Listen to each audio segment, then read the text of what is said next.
안녕하세요. 미술교과 블렌디드 수업 레시피 연수를 맡은 인천예술고등학교 미술교사 문현진입니다. 오늘 제가 소개할 수업은 공공미술에 관한 수업입니다. 수업의 제목은 공공미술, 모두를 만족시켜야 할까 이고요. 학생들과 원격과 오프라인을 오가며 실제 수업했던 1학기 수업에 대해서 여러분에게 안내하고자 합니다. 제목으로 짐작 가능하듯이 제가 소개할 수업은 실기 중심의 미술 수업이 아닌 이론을 중점적으로 학습하는 그런 수업이 되겠습니다. 오늘 소개할 수업 레시피의 소개 순서는 크게 4가지로 나누어 보았습니다. 첫 번째로는 왜 이 수업을 설계하게 되었는지 수업의 설계 배경에 대해서 설명을 드릴 거고요.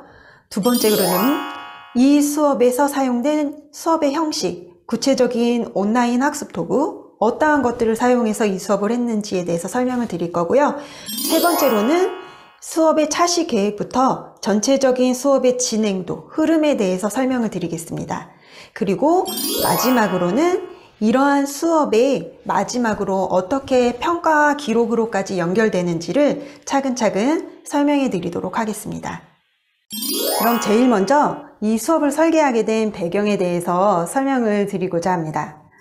코시국에 아이들도 지쳐 있는데 더 재미난 수업도 많은데 왜 이론 수업을 하지? 라고 생각하실 수도 있을 텐데요. 제가 담당하고 있는 과목에 대한 설명을 좀 드려야 될 것 같아요.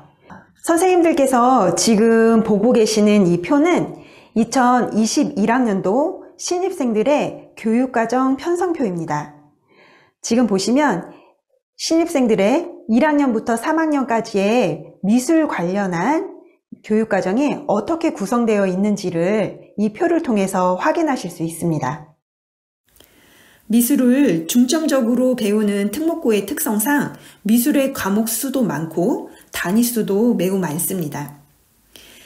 일반 학교와 또 차이점이 있다면 실기 과목군과 미술 이론을 배우는 과목군이 확실히 구분되어져 있다는 것도 큰 차이점이라고 할 수 있습니다. 그렇기 때문에 제가 담당하고 있는 이 미술 이론 시간에는 아이들의 전반적인 미술적인 지식을 넓혀주는데 그 목적이 있다고 할 수 있습니다. 학생들에게 미술의 이론적인 지식의 폭을 확장시켜주면서도 자칫 교사 중심의 강의식 수업으로 흐르지 않고 학생들이 좀 더 참여할 수 있는, 그리고 생각해 볼 수 있는 주제에 대해서 고민을 하게 되었고, 그중 미술과 사회의식을 드러내다 단원 중 공공미술에 대한 수업을 계획하게 되었습니다. 그래서 이 수업의 제목은 이렇게 의문형으로 제시가 되었는데요. 공공미술에 대한 단편적인 지식을 학습하는 것이 아니라 우리가 생활 주변에서 무심코 만나게 되는 이 공공미술들이 때로는 논란의 큰 중심에 서기도 했다는 것. 그래서 이번 기회를 통해서 공공미술을 어떠한 관점에서 바라볼 것인지, 모두를 만족시키는 공공성이라는 것이 과연 존재할 수 있는 것인지에 대해서 학생들 스스로 생각해보고 토론하고 결론을 도출해보는 데 이 수업에 더 큰 의의가 있다고 할 수 있습니다. 다음으로는 제가 사용한 이 수업의 형식적인 부분, 수업에 사용된 온라인 학습 도구들에 대해서 설명드리도록 하겠습니다. 저는 이 일주일에 한 번 들은 수업을 어떻게 하면 아이들과 좀 소통하면서 할 수 있을까 고민하게 되었고, 여러 학습 도구 중에서 가장 많이 사용해서 그래도 손에 익숙하고 빨리 다룰 수 있는 2가지의 도구, 줌과 패들렛을 적극 활용하였습니다. 이 외에도 소통이 필요할 때는 그때그때 채팅방을 이용하기도 했고요. 그리고 수업의 자료들은 다운 카페에 올려서 학생들이 다운받아 사용할 수 있도록 하였습니다. 또 실시간 수업에 조금 늦거나 그 수업에 결석하는 친구들이 생길 때를 대비해서 유튜브 채널을 오픈했고 유튜브에 제가 줌으로 했던 수업을 약간의 편집 과정을 거친 후에 올리고 그것을 학생들이 다시 볼 수 있도록 해서 수업에 결손이 발생하지 않도록 하였습니다. 지금 보시는 화면은 제가 원격 수업이 있을 때마다 제 책상 위를 세팅해 놓은 광경을 사진으로 찍은 것인데요. 저는 노트북을 메인으로 사용하되 항상 패드를 같이 줌에 접속시켜서 한쪽에서는 아이들의 화면을 모니터링하고 패드에서는 자유롭게 필기를 할 수 있도록 하였습니다. 처음에는 아이들에게 모든 것이 다 나와 있는 완성형 학습지를 나누어 주었었는데요. 그러다 보니 아이들이 듣기만 하는 수업에서 집중력이 떨어지는 것을 발견하였습니다. 그래서 그 다음부터는 빈칸이 있는 학습지를 제작하고 나누어 준 뒤 줌 수업에서 함께 선생님의 이야기를 듣고 필기를 같이 할 수 있도록 하였는데 그것이 저에게는 조금 더 효과적인 방법이었던 것 같습니다. 다음으로는 이 수업의 전체적인 진행 과정, 흐름에 대해서 설명드리도록 하겠습니다. 지금 보시는 화면을 잠깐 정지한 후에 살펴봐 주셔도 좋고요. 혹시 이와 관련한 수업 지도안이 필요하시다면 나누어 드리도록 하겠습니다. 이 수업은 총 4차시까지 진행이 되었는데요. 일주일에 1시간짜리 수업이다 보니 4차시라고 해도 한 달이라는 시간이 훌쩍 지날 수밖에 없는 그런 수업이었습니다. 4차시에는 그동안 학습한 내용을 바탕으로 수행평가까지 이루어지도록 하였습니다. 1차시는 원격 수업으로 진행되었는데요. 원격 수업에 들어가기 전에 미리 이러한 학습지를 만들어 학생들에게 나누어 주었습니다. 혹시나 분실이나 결석을 대비하여 다음 카페에도 학습지를 올려두어 학생들이 자유롭게 다운받아 사용할 수 있도록 했습니다. 1차시 원격 수업에서는 학생들이 빈칸으로 채워져 있는 학습지를 저와 함께 학습하고 또 필기하는 그러한 과정을 거쳤고요. 그래서 의미, 역할, 조건 등에 대한 기본적인 개념을, 지식적인 내용들을 학습하도록 하였습니다.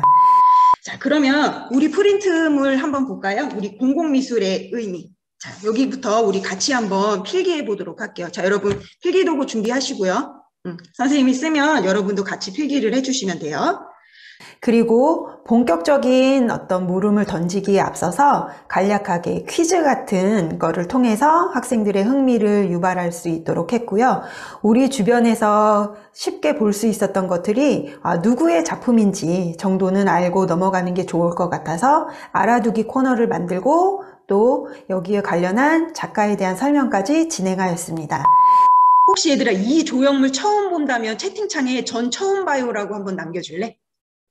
그리고 수업 말미에는 여기 보이는 과제란이 있는데요. 학생들에게 다양한 예시 작품 속에서 1%법에 대해서도 학습할 수 있도록 하였고 우리 주변에서 볼 수 있는 이에 해당하는 조형물을 찾아서 패들렛에 올리는 숙제를 수업 말미에 제시하도록 하였습니다.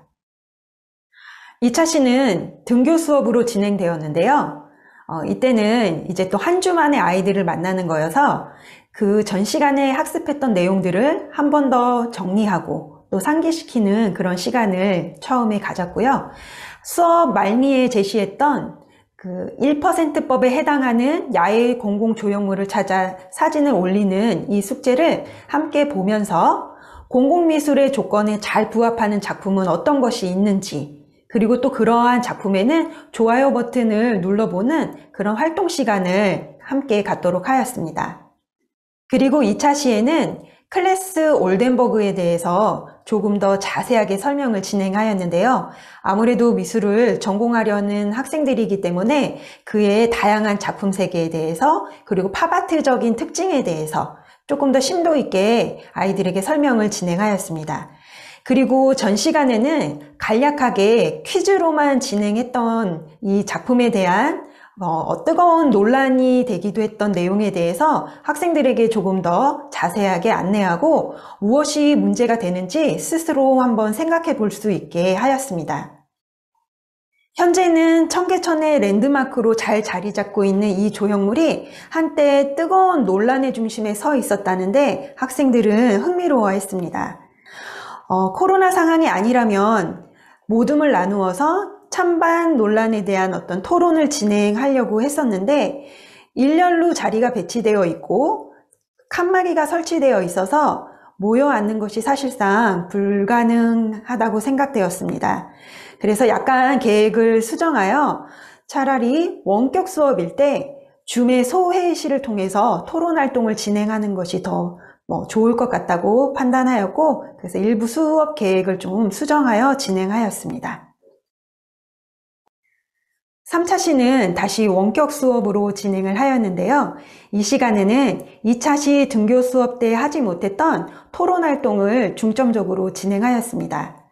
줌에서 온라인 회의실을, 소회의실을 열었고요. 이때는 그냥 무작위로 학생들을 배정해서 학생들이 클래스 올덴버그의 논란이 되었던 작품에 찬반 양측으로 나뉘어 토론을 진행하도록 하였습니다.